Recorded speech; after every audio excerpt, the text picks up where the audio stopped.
The man in the story was a lonely soul, someone who had lived alone for so long that he no longer remembered why. His life drifted quietly within a small, silent house, filled with mundane chores meant only to pass the time. When the weather was warm, he would sit on the grass behind his home, gazing at the endless sky and wondering about life's meaning, why he existed, and whether there was anything beyond this endless loneliness. At night, he found brief comfort in his old TV, watching whatever happened to be on, anything to fill the silence. He wasn't interested in sports or entertainment. He simply watched to forget how empty his life had become. His existence seemed ordinary, but deep inside was a void, a quiet, aching emptiness that never faded. That evening, he was watching TV as usual when the screen began to flicker, the signal weakening before dying completely. He sighed in frustration, hoping it would fix itself, but moments later, the entire house went dark. The power was gone. "Perfect," he muttered, half annoyed, half weary. For a moment, he sat still in the dark, listening to the faint wind outside, debating whether to sleep and deal with it tomorrow or go out now to check the fuse box. The silence pressed against him, heavy and uneasy. Finally, he decided to fix it right away. Perhaps then he could sleep peacefully. Grabbing a flashlight, he opened the back door and stepped into the cold, still night. The air bit at his skin, making him shiver. As the flashlight beam swept across the yard, a strange unease stirred in his chest, a wordless dread he couldn't explain. Stepping into the yard, the man froze. A chill ran down his spine. The night was silent, until his flashlight stopped on something enormous sitting in the middle of the grass. His heart pounded. There before him sat a creature, motionless, staring right at him. It resembled a child, but its head was grotesquely large, while its body was frail and twisted. Worse, jagged thorns jutted from its scalp like dead branches piercing through skin. Its eyes, vast, hollow, and gleaming white, reflected his light like endless pits. He didn't know whether to run or scream. Trembling, he stammered, Who are you?"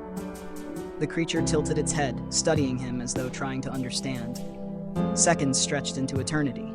He stepped back, heart racing, yet those blank eyes seemed to pull him in. What was it? Where did it come from? Why was it here?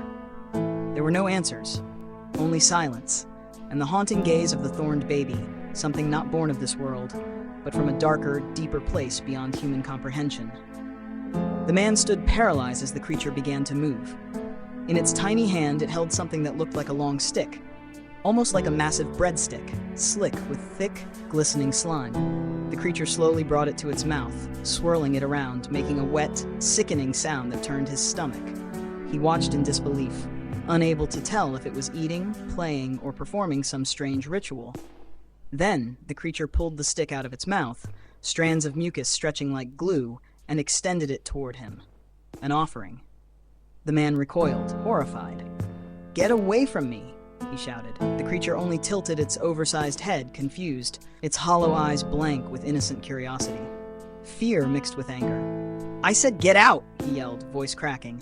Suddenly, the creature flung the stick across the yard, striking the back door with a sharp crack. The man jumped, pulse racing. Rage overtook him now. "Leave, or I'll call the police," he shouted. But the thing didn't move, but it stared, just stared unblinking as if mocking him. It was no longer merely frightening.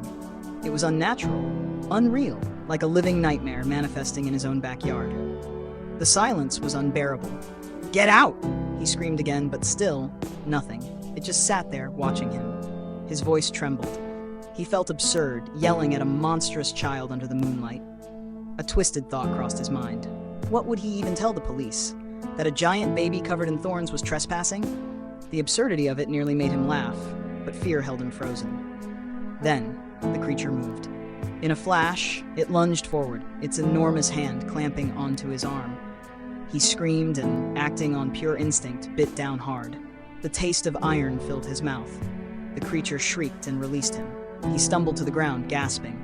Its trembling lower lip began to quiver, then it cried. The sound that erupted next was inhuman, a piercing, soul-tearing wail that echoed through the night.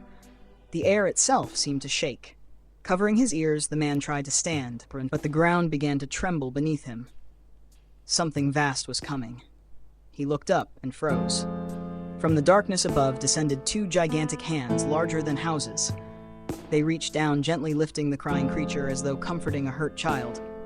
Then came another shadow, a colossal fist descending fast. The man barely had time to register it before everything went black. The ground shattered beneath him, and silence consumed the world. He had often wondered what lay beyond the familiar, what mysteries the world still hid. Now he had his answer, but he would never live to tell it.